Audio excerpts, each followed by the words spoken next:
Olá, amoras e amores! Eu sou a professora Kessia Montezuma, sou professora de conhecimentos pedagógicos e de legislação educacional para os concursos nas carreiras educacionais. E vocês são muito bem-vindos aqui ao meu canal. Esse canal que é voltado para a sua preparação. E hoje nós vamos trabalhar aqui no canal o simulado da banca Axis. Essa banca foi selecionada para o concurso da Prefeitura de Aparecida de Goiânia. Mas se você não vai fazer esse concurso, você também está convidado a ficar aqui conosco, porque vamos trabalhar temas que são comuns nos editais das carreiras educacionais. Se você não teve acesso ainda a esse material, você pode baixar tanto aqui na descrição do vídeo, como também no meu grupo no WhatsApp e também no meu canal no Telegram. Os links, tanto do WhatsApp quanto do Telegram, também estão aqui na descrição do vídeo. Então vamos lá, vamos trabalhar essas questões, vamos aprofundar os conhecimentos pedagógicos e legislação educacional dos concursos das carreiras educacionais. Vem comigo, roda a vinheta.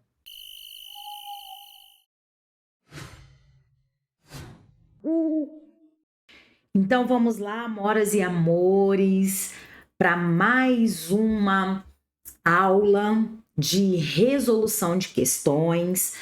E hoje, como eu já havia falado, nós vamos resolver questões da banca Axis. Mas antes da gente começar de fato, eu quero aí deixar para vocês as minhas redes sociais. Você pode me achar no Instagram pelo @Kessia Montezuma.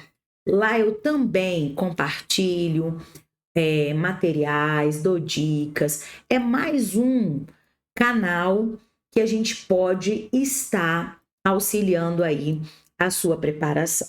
Você pode me achar também no Telegram, no Pedagogia Total. Lá eu disponibilizo a minha agenda, disponibilizo os materiais das aulas, das lives, eu respondo questões. É mais um espaço junto aí com o Instagram que eu utilizo para me aproximar de vocês e trazer conteúdos que possam contribuir na preparação de vocês. E se você chegou aqui no meu canal, no YouTube, Professora Kessia Montezuma, porque estava fazendo uma pesquisa e o YouTube te mostrou o meu canal. Se você chegou porque alguém disse para você que aqui é um canal especializado em conteúdos pedagógicos, em legislação educacional, mas ainda não está inscrito no canal, se inscreve aí no meu canal, tá bom? Ativa o sininho das notificações para todas as vezes que a gente postar um conteúdo novo, você ficar atualizado. E mais do que tudo isso, aproveite aqui no canal. Nós temos aí centenas de vídeos com conteúdos que vão te auxiliar na sua preparação, tá bom? Então, fica aí essas dicas para vocês que estão buscando aí espaços para se preparar, para estudar com qualidade e compromisso. E dito isso, vamos então para a resolução das nossas questões. Será um simulado da banca Axis. E aí, meus amores e minhas amoras, eu cheguei aqui nesse vídeo, mas eu não vou fazer o concurso lá para a cidade de Aparecida de Goiânia, onde essa banca foi a selecionada para organizar esse certame. Mas você pode, com toda a certeza, ficar conosco, porque os conteúdos são comuns aos editais das carreiras educacionais. Então, você vai treinar o seu conhecimento, você vai tirar dúvidas, você vai se aprofundar naquilo que pode vir a ser cobrado na sua prova, porque todos os temas são comuns aos editais das carreiras educacionais, tá bom? Vamos lá, então, vamos para a nossa primeira questão, que traz o seguinte enunciado aí para gente. A respeito do planejamento escolar, é o planejamento escolar, analise as afirmativas a seguir. Vamos lá, primeira. O planejamento escolar é uma tarefa docente que inclui tanto a previsão das atividades didáticas em termos de organização e coordenação em face dos objetivos propostos, quanto à sua revisão e adequação no decorrer do processo de ensino. O planejamento é um meio para programar as ações docentes, mas é também um momento de pesquisa e reflexão intimamente ligado à avaliação. E aí, esse item tá corretinho, tá? Trouxe características muito importantes do planejamento escolar, que nós sabemos que é aquele que vai acontecer aonde? Dentro da escola, como o próprio nome já diz, né? E a escola é uma instituição que possui dimensões pedagógicas, administrativas, financeiras. O planejamento, ele é algo que prevê uma ação futura, na verdade, ele sistematiza e coordena uma ação futura. Então, o planejamento escolar aqui, ele vai estar intimamente ligado às atividades docentes. Então, tudo que foi dito aqui são características, sim, do chamado planejamento escolar. Vamos para o item 2. O planejamento não será nem exclusivamente um ato político-filosófico, nem exclusivamente um ato técnico. Será, sim, um ato ao mesmo tempo político-social, científico e técnico. Político-social, na medida em que está comprometido com as finalidades sociais e políticas. Científico, na medida em que não se pode planejar sem um conhecimento da realidade. Técnico, na medida em que o planejamento exige uma definição de meios eficientes para se obter os resultados. E aqui, também nós vamos marcar que esse item 2, ele tá correto também. Vou botar bem aqui, um C de corretinho, tá? Trouxe aí outras características importantes do planejamento, né? Trouxe aí aquilo que um planejamento político-pedagógico. E olha só que interessante, o planejamento não será nem exclusivamente um ato político-filosófico, nem exclusivamente um ato técnico. Então, está falando de um planejamento escolar de uma instituição na sua totalidade. Trouxe características que são muito específicas desse tipo de planejamento, então o item 2 está certinho. Vamos para o item 3. O planejamento deve estar conectado com a realidade da escola, elencando o que faz dela uma instituição de referência para os parâmetros de comportamento e os diversos aspectos que permeiam a natureza da escola, tais como os aspectos técnicos, econômicos, sociais, culturais, entre outros. E aí, esse item de número 3, ele vai estar errado por um detalhe assim muito sutil, tá? Que é esse aqui, que o planejamento deve estar conectado com a realidade da escola. Sim, ele é e ele deve refletir essa realidade, elencando o que faz dela quem? A instituição escolar, uma referência para os parâmetros de comportamento. Na verdade, não, tá? A escola deve estar conectada com a sociedade, e é a sociedade, os diferentes contextos sociais é que servirão de parâmetro, tá? A gente vai ter sempre a sociedade ligada ao contexto escolar e o parâmetro vai ser a sociedade. Tanto é que a função social da escola é formar indivíduos para atuar em uma determinada sociedade frente a determinados o quê?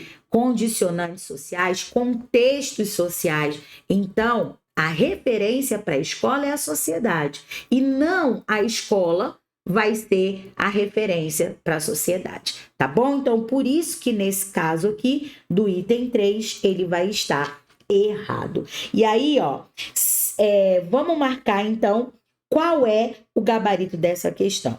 Se apenas as afirmativas 1 e 2 estiverem corretas. Então, ó, na nossa questão de número 1, nós já achamos o gabarito, tá? Somente as afirmativas, apenas as afirmativas 1 e 2 estão corretas. Vamos para a questão de número 2, amoras e amores. Vamos lá.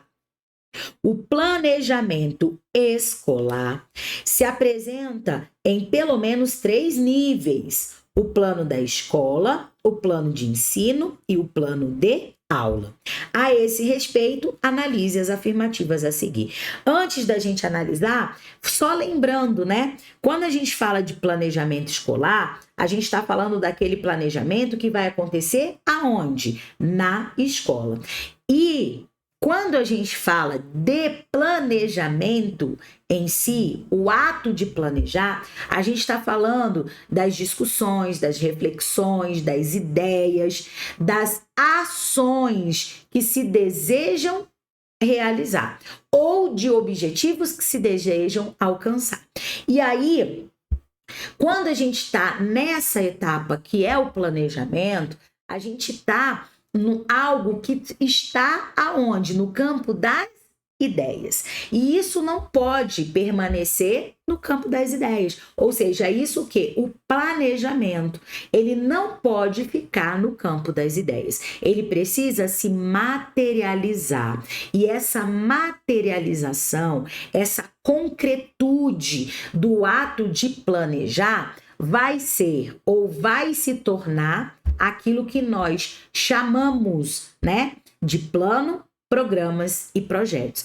Por isso que aqui está dizendo que esse planejamento escolar, ele vai ter pelo menos esses 3 níveis. Então, o plano da escola, porque aí já virou um registro material, o plano da escola, o plano de ensino e o plano de aula, tá?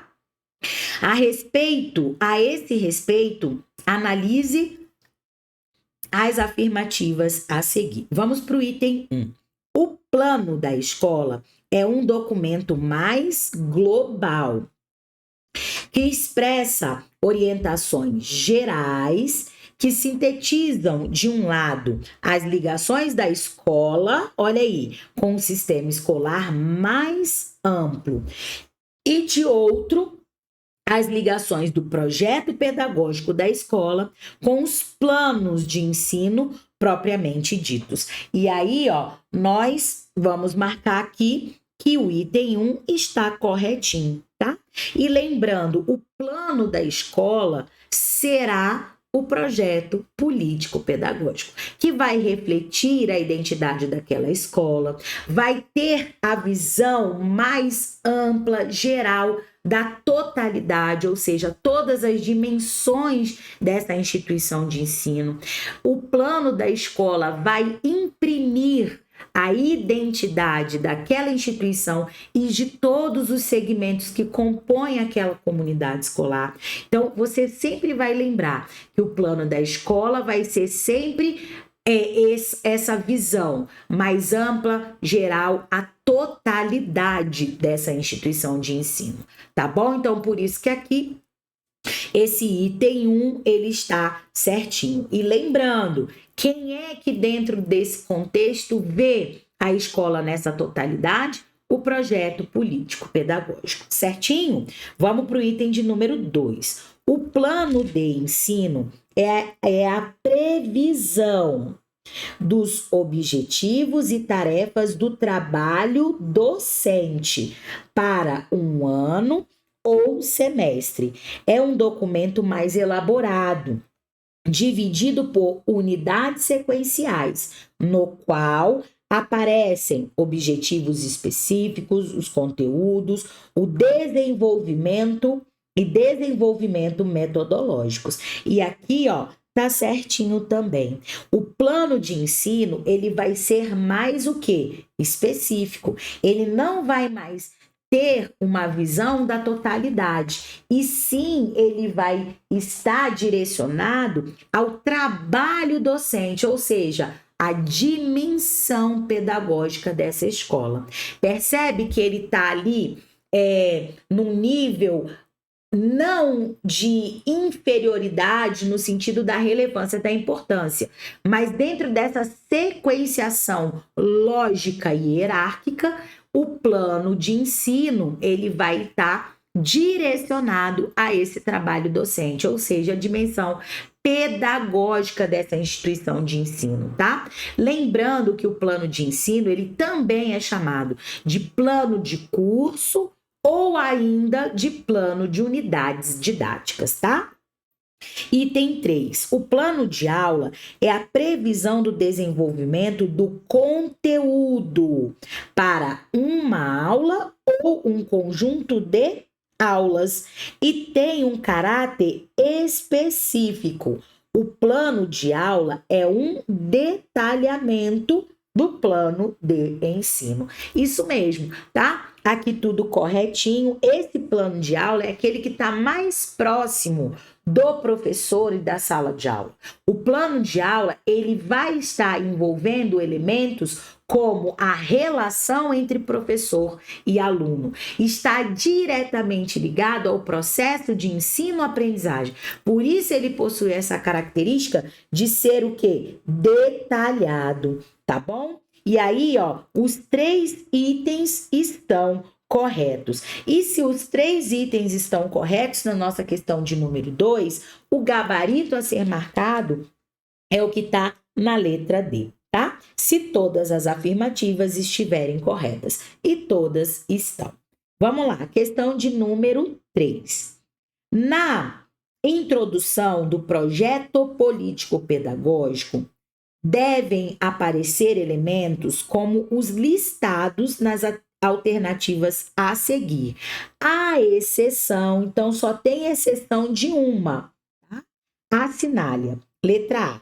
O objetivo do projeto político-pedagógico, ele deve estar constando lá listados nas alternativas, ele deve estar presente na elaboração desse documento? Claro que sim. Letra A está corretinho. Os objetivos, e aí o objetivo a gente pode dizer, né? Como ele tem a característica de ser mais amplo, geral, estar ligado à totalidade daquela instituição, então a gente pode dizer que é o objetivo geral da escola, tá? Ele vai estar colocado lá, certinho. Letra B.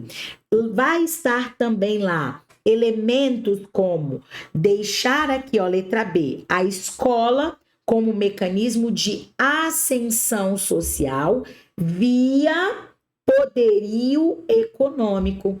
E aí, ó, a gente marca aqui que isso aqui tá errado, tá bom? A escola não é um mecanismo de ascensão social via poderio econômico, ou seja, quem tem mais dinheiro é que vai ascender socialmente. Não, inclusive essa é uma luta constante, essa é uma luta diária, essa é uma luta que está aí mobilizando todo o contexto educacional, que a escola não seja esse mecanismo de ascensão social pelo poderio econômico, tá? Ou seja, uma escola que só privilegie as pessoas que tenham dinheiro, uma escola para ricos, não, tá? A escola, ela é um mecanismo de ascensão social, mas via conhecimento, tá? Então, quem tem conhecimento tem poder. Quem tem poder no sentido de estar aí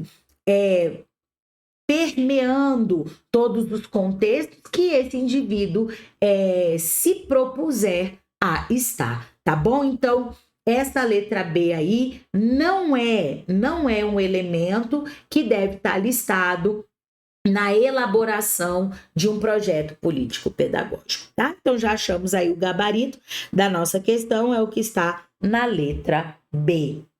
Vamos para a questão de número 4. Olha só o que ela traz para a gente. A respeito do projeto político-pedagógico, é o PPP, né, pessoal? Vou até fazer uma setinha aqui, ó, e vou botar, é o PPP, tá bom? Analise as afirmativas a seguir. Então, vamos lá. O projeto político-pedagógico vai além de um simples agrupamento de planos de ensino e de atividades diversas. O projeto não é algo que é construído e em seguida arquivado ou encaminhado às autoridades educacionais como prova do cumprimento de tarefas burocráticas. Ele é construído e vivenciado em todos os momentos, por todos os envolvidos com o processo educativo da escola. Perfeito. Que item 1 tá corretinho. Trouxe aí pra gente aquilo que tem ou que caracteriza esse projeto político-pedagógico, tá bom? Item 2. O projeto busca um rumo. Quando a gente fala de projeto, né? Uma direção. É uma ação intencional, com um sentido explícito, com um compromisso definido coletivamente.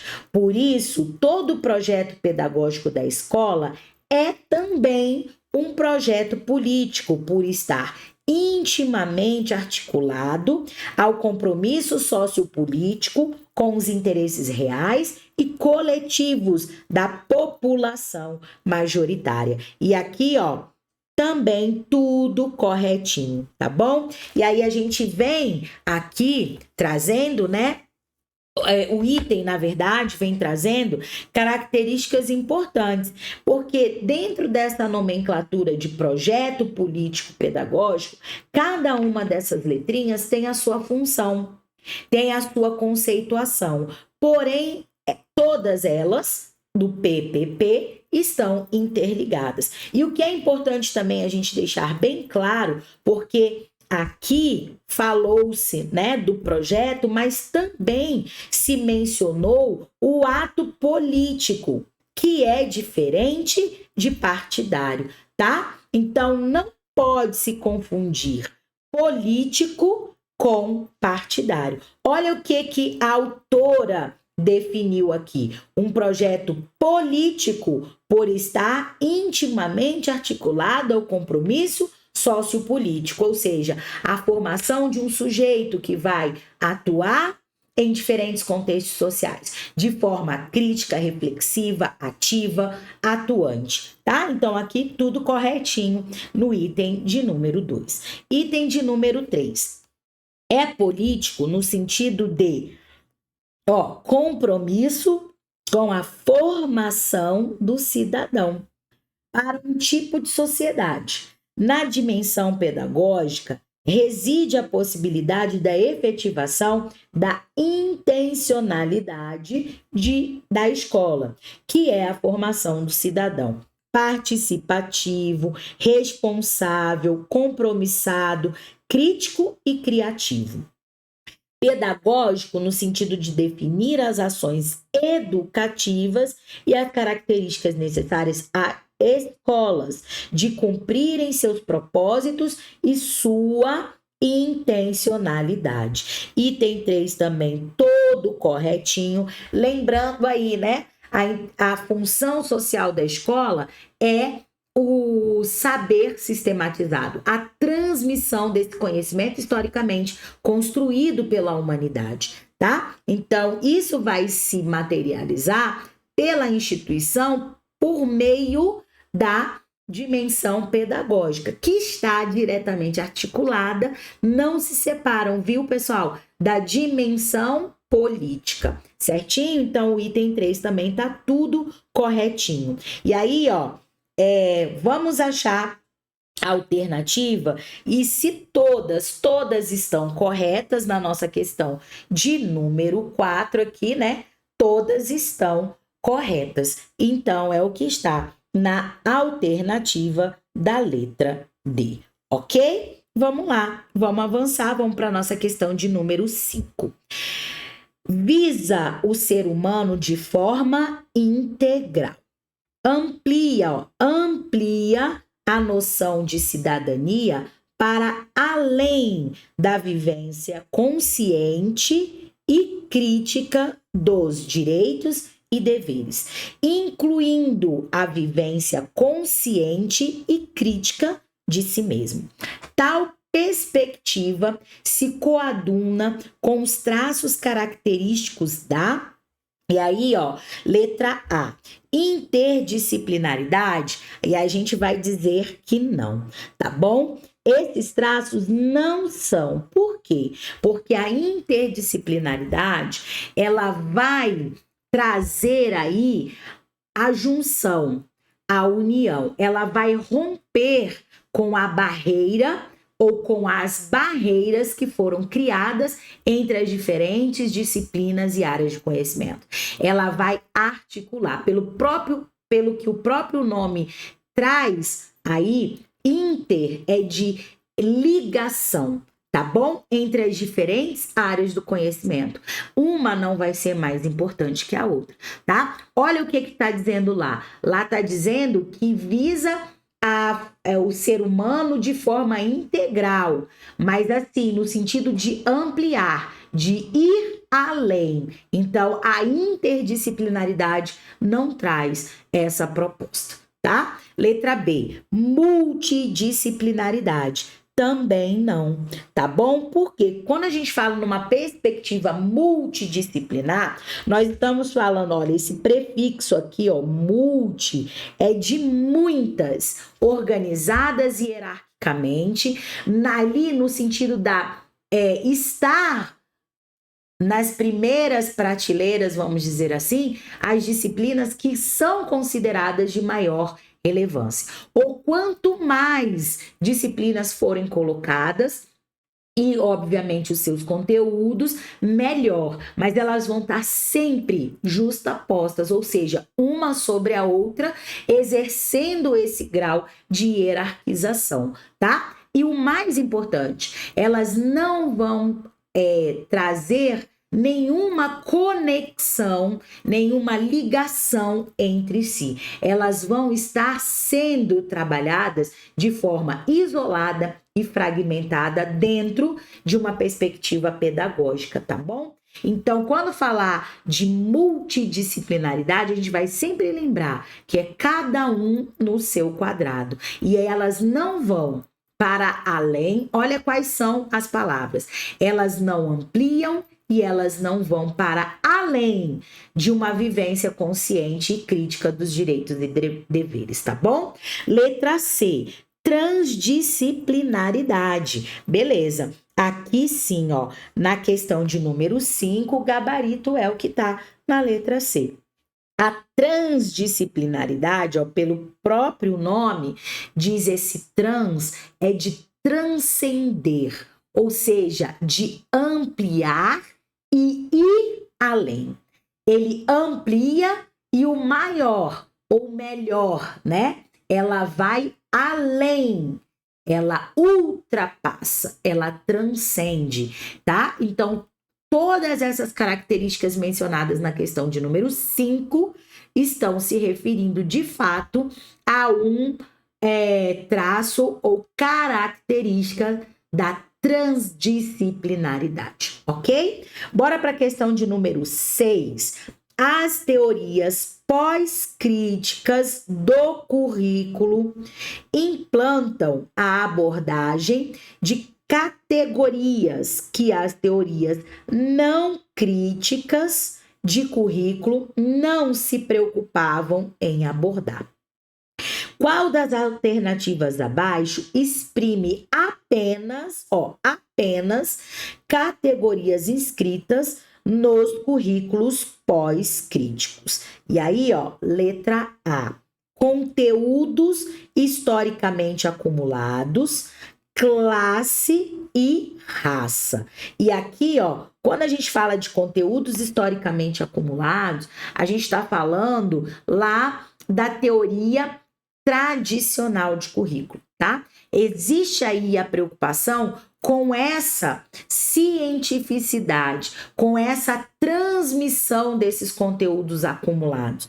Lá na tradicional, isso ganha um enfoque central, ok? Quando a gente fala de classes, classe, na verdade, nós estamos falando de um currículo crítico, que vai compreender, analisar, ele vai criticar o modelo social vigente, que é o capitalismo, que se estrutura na divisão de classes sociais, tá bom? Então, classe é uma categoria presente nos currículos críticos. E raça? Raça é pós-crítica. Mas percebe que lá está dizendo que a alternativa aqui apenas características de um currículo pós-crítico, então a alternativa da letra A não pode ser o nosso gabarito.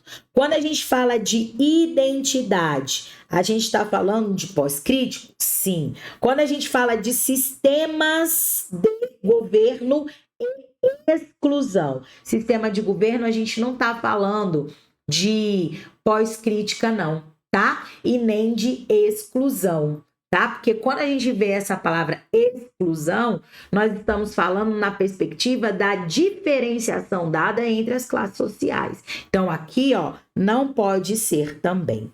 Letra C, gênero tá lá na pós-crítica, é algo que é forte lá dentro de um currículo construído na perspectiva de uma teoria pós-crítica. Raça é também, etnia também, sexualidade está lá presente essa categoria e o multiculturalismo também. Todas estão, então, ó, gabarito da questão de número 6 é o que está na letra C, tá bom? C é o gabarito da questão de número 6. É muito importante que ao estudar as teorias de currículo, você tenha em mente todas as palavras-chave, que na verdade são as categorias que caracterizam aí um currículo elaborado dentro de cada uma dessas teorias, tá bom? E aí, ó, vamos fazer uma pausa rapidinha para você beber uma água, para você aí dar uma esticadinha nos braços e nas pernas. E eu vou passar um recado muito importante para você, tá? Então presta bastante atenção no meu recado e depois a gente volta dando continuidade às resoluções das questões, tá bom? Eu aguardo vocês. Então, amoras e amores, é com muito prazer que eu apresento aqui a vocês a minha plataforma de estudos, a plataforma Pedagogia Total. Você está vendo aqui essa plataforma, uma plataforma completa, com uma metodologia diferenciada que vai levar você à sua aprovação. Olha o que nós temos aqui na plataforma.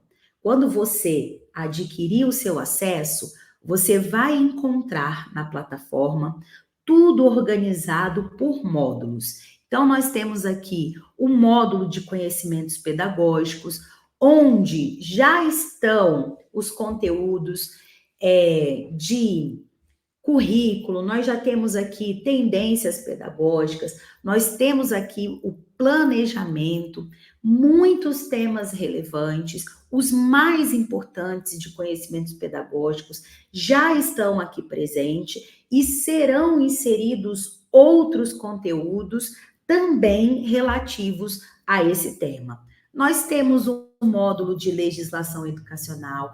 Aqui, as principais legislações da nossa educação brasileira estarão presentes aqui, como já estão o de Constituição Federal, de LDB. Em breve estaremos com o conteúdo de BNCC, as diretrizes curriculares também estarão presentes aqui nesse módulo. Nós temos o módulo que é o de simulado de bancas. As principais bancas que fazem os certames das carreiras educacionais vão estar aqui presentes também. E temos o módulo dos simulados por temas. Então, aqui você vai ter simulados com temas específicos, como, por exemplo, de LDB, tema específico de tendências pedagógicas. Todos esses temas e conteúdos que estão presentes nos editais das carreiras educacionais vão estar presentes aqui nesse módulo de simulados por tema. Então, é uma plataforma completa, uma plataforma que vai te ajudar a ser aprovado no seu concurso. E o que é mais importante, com o melhor custo-benefício, você paga apenas R$ 89,90 uma única vez. Você não vai precisar estar pagando mensalidades. Você faz um pagamento único e terá acesso a todo o conteúdo por 2 anos. E durante esse período, a plataforma estará sendo constantemente atualizada. Ela não tem um término, é uma plataforma contínua de estudos, porque a atualização de temas importantes, de simulados de banca com temas específicos, tudo que se referir à educação vai estar presente na plataforma e sendo constantemente atualizada. Então, ó, você não pode perder a oportunidade. É só você clicar no link, adquirir o seu acesso e aproveitar a melhor plataforma de estudos em educação do Brasil. Então, ó, tá tudo aí para você. Eu espero você para que você possa estar aqui comigo, otimizando seus estudos e sendo, em breve, o mais novo servidor da educação nacional. Então vamos lá, amoras e amores, dar continuidade aqui à resolução das questões e na sequência vamos para a questão de número 7. Prática em que se faz uma abordagem pedagógica centrada no desenvolvimento do potencial humano em todas as áreas da vida. Essa abordagem acredita que os seres humanos têm direito a uma educação holística que priorize o desenvolvimento intelectual, físico, social e emocional dos indivíduos. Busca promover um ambiente de aprendizagem inclusivo, onde todos os alunos sejam tratados com dignidade e respeito. Trata-se do letra A. Behaviorismo? Não, né, pessoal? Porque a gente sabe que o behaviorismo, ele tem o quê? Um enfoque no estímulo-resposta, tá? Então, ele traz lá a recompensa, ele também traz a punição, ele vai estar sempre voltado aí para essa relação entre estímulo e resposta, tá? Ele não vai se preocupar aí com o intelectual, o físico, social, emocional dos indivíduos, não, tá? Então, portanto, o behaviorismo não é esse enfoque, tá? Não é essa abordagem pedagógica. Quando a gente vai lá para a letra B, vem o cognitivismo. Também não vai ser.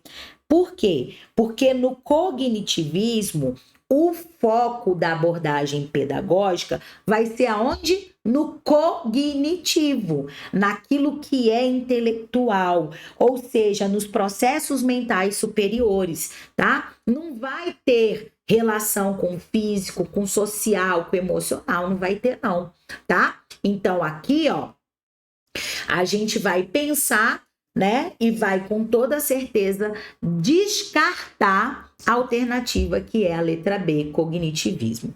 Aí a gente vem para a letra C, humanismo. Aqui sim, ó, vamos colocar que é o gabarito da nossa questão de número 7, tá bom? Porque já tá dizendo, o nome já tá dizendo aqui, ó, humanismo. Ou seja, aqui o ser humano vai ter prioridade. E aí a formação dele vai ser uma formação na sua o quê? Integralidade. Tá dizendo aqui, ó, holística. Quando a gente fala de uma educação holística, a gente está falando dessa educação integral, tá? Que vai se preocupar com todos os aspectos da formação humana, o intelectual, o físico, social, o emocional, tá? Então, por isso, o nosso gabarito da questão de número 7 é o que está na letra C. Por que que também não pode ser o progressivismo? Não. O progressivismo, ele vai ali trazer uma abordagem pedagógica centrada no desenvolvimento potencial humano, não, ela vai estar centrada vai colocar o contexto da educação centrado no aluno. Ele vai ser o sujeito ativo no processo, mas não vai visar a sua formação integral, tá? Vai buscar que esse estudante ele se desenvolva, que ele seja o centro do processo, mas não na sua totalidade, tá, pessoal? Então, por isso, sem a menor sombra de dúvidas, a questão de número 7 é a letra C. Vamos lá, questão de número 8. Vamos lá? Tendência pedagógica que desenvolve seu processo de ensino a partir das seguintes etapas. Então, vamos lá. Estabelecimento de comportamentos terminais, ou seja, busca o resultado. Através de objetivos instrucionais, são as instruções. Análise da tarefa de aprendizagem, a fim de ordenar sequencialmente os passos de quem? Da instrução. Execução do programa, reforçando gradualmente as respostas corretas correspondente aos objetivos. E aí, ó, todas essas características a gente já pode, inclusive, avançar na resposta, porque são passos muito próprios, tá?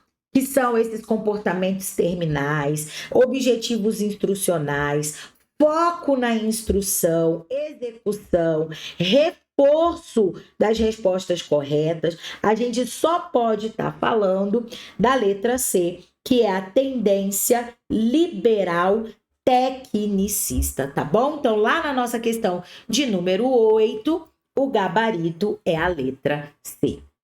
Vamos para a questão de número 9.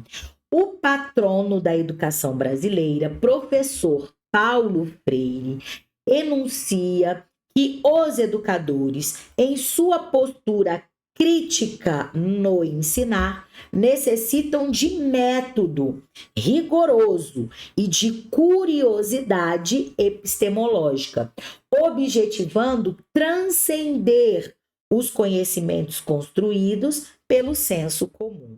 Para isso, os educadores devem investir em verticalidade nas relações com os discentes? De jeito nenhum. A verticalidade é aquela relação que vem o quê? De cima para baixo. Onde o educando ele é um sujeito passivo e quem detém todo o conhecimento. Por isso, tem a centralidade do processo é o professor, tá? Então, ele não defende essa relação entre professor e aluno, tá? Aqui tá dizendo assim, né?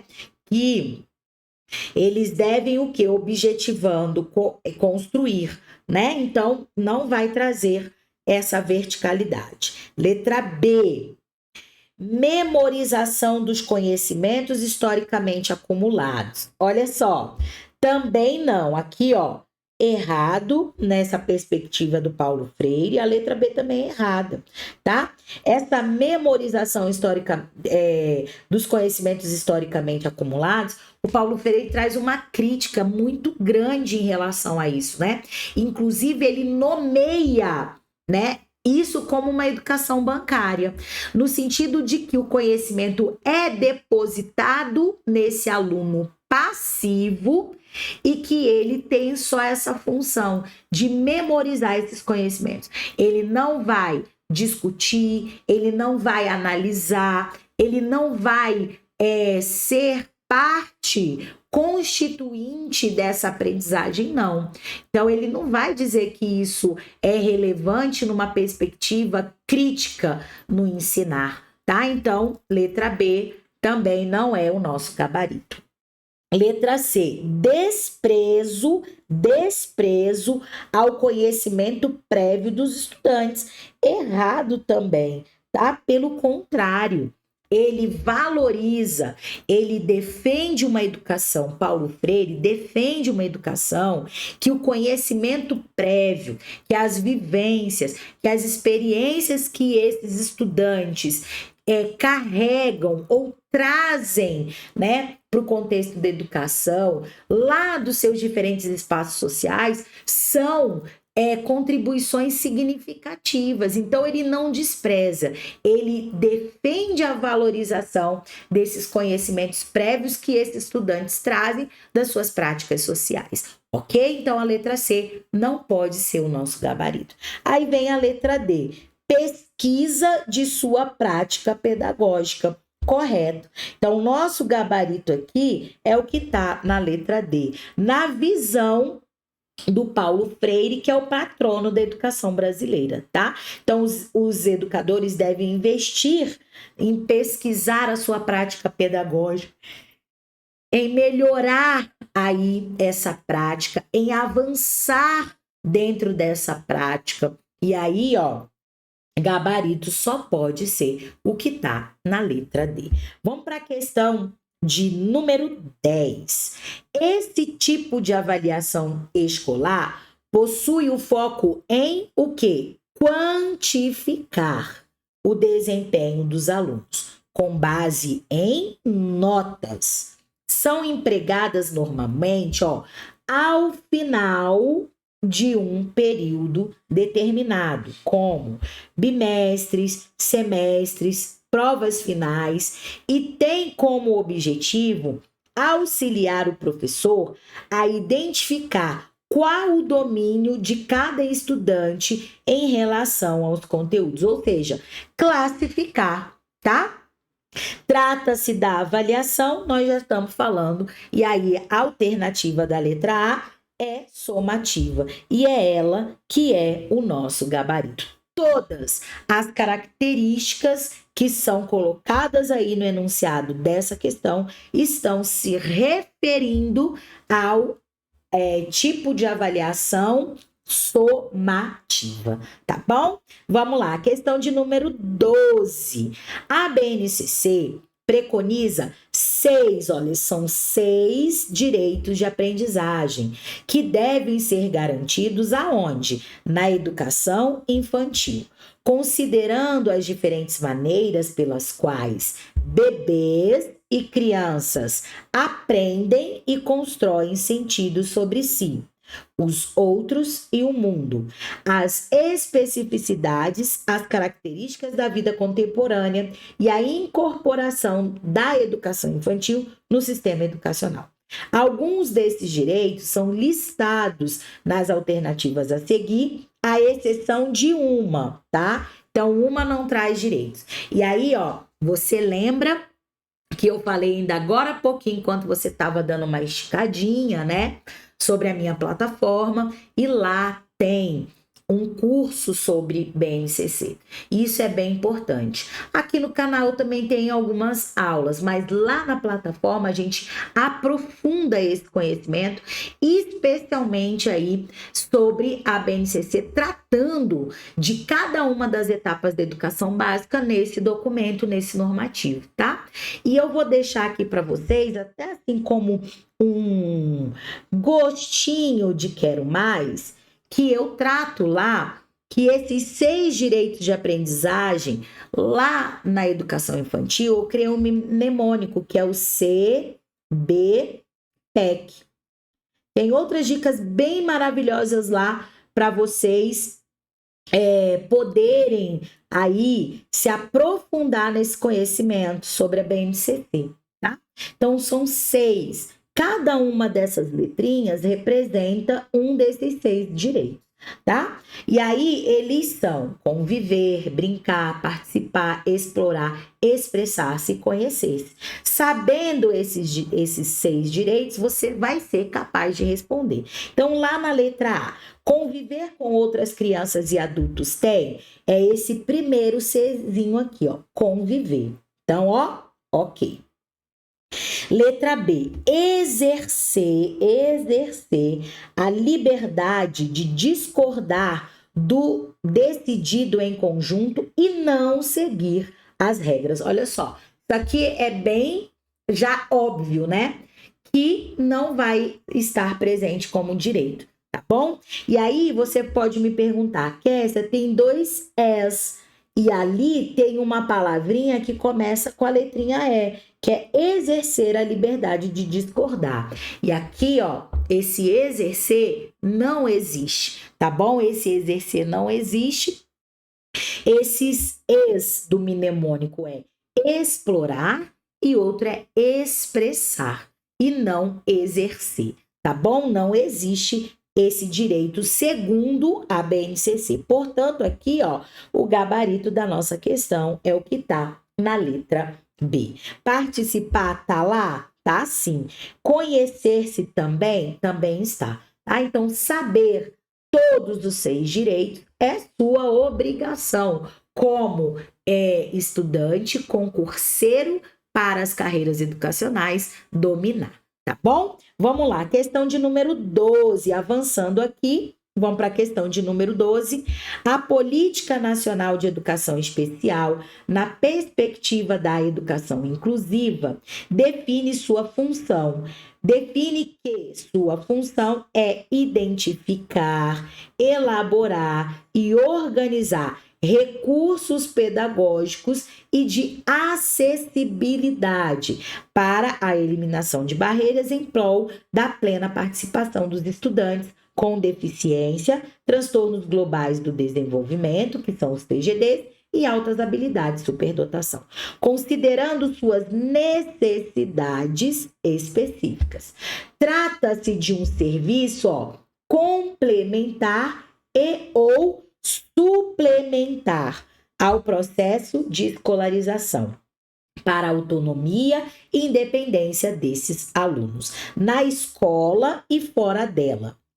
Não devendo ser substitutivo e nem acontecer isoladamente. Recomenda-se que seja realizado no contraturno das aulas regulares, preferencialmente na mesma escola.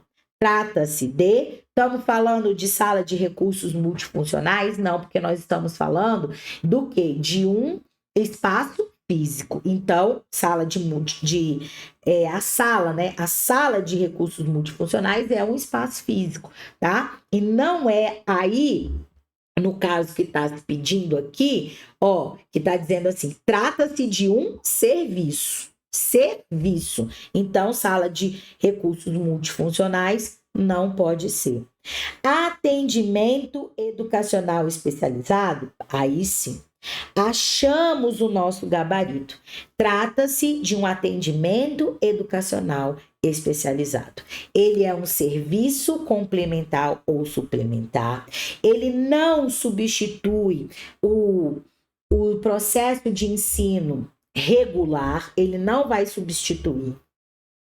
Ele vai acontecer em parceria, colaboração, integração com o professor regente da turma regular, com a família. Então, ele não acontece isoladamente. Ele é recomendado que aconteça no contraturno dessas aulas regulares, preferencialmente na mesma escola, tá? Isso não significa exclusivamente. Cuidado sempre com essas palavrinhas, tá? Preferencialmente na mesma escola. Mas se a escola não tiver possibilidade de ofertar esse serviço, aí sim ele vai para uma outra escola pertencente à rede de ensino ou uma instituição que possa atender a essa demanda, tá? Então a gente está falando sim do atendimento educacional especializado. E aí, ó, vamos avançando? Sim. Terminamos aqui a nossa aula de hoje. Espero que ela tenha sido proveitosa para você. Para você que vai fazer o concurso da Prefeitura de Aparecida de Goiânia, que a banca foi a escolhida, selecionada, a banca Axis, tá? Que tenha sido de valia no sentido de você ver como essa banca costuma cobrar as questões, o nível, né, de dificuldade que as questões aparecem, já ir se familiarizando com a banca e a forma que ela cobra os conteúdos. E tenha sido proveitoso para você também, que não vai fazer especificamente esse concurso, mas que os conteúdos que nós trabalhamos aí, que foi planejamento escolar, que foi projeto político-pedagógico, tendências pedagógicas, nós falamos aí de teorias de currículo, nós respondemos questões também de abordagens curriculares, de BNCC, de conteúdos que são e estão presentes aí em todos os conteúdos ou em todos os editais, na verdade, das carreiras educacionais. Tenha sido proveitoso para você também, tá? E se foi, não esquece, pessoal, dá o like aí nessa aula de hoje, pega esse aviãozinho, manda aí essa aula para o maior número de pessoas possíveis, para que o nosso canal esteja fortalecido, cada vez mais pessoas sejam atingidas pelo canal, o YouTube entenda que é um canal relevante e a gente possa continuar levando até vocês conteúdos de qualidade, tá? Eu desejo que vocês permaneçam firmes e fortes, que vocês continuem aí nessa dedicação, porque em breve, vocês alcançarão a tão desejada aprovação. Nós nos encontramos numa próxima oportunidade. Bons estudos e até mais!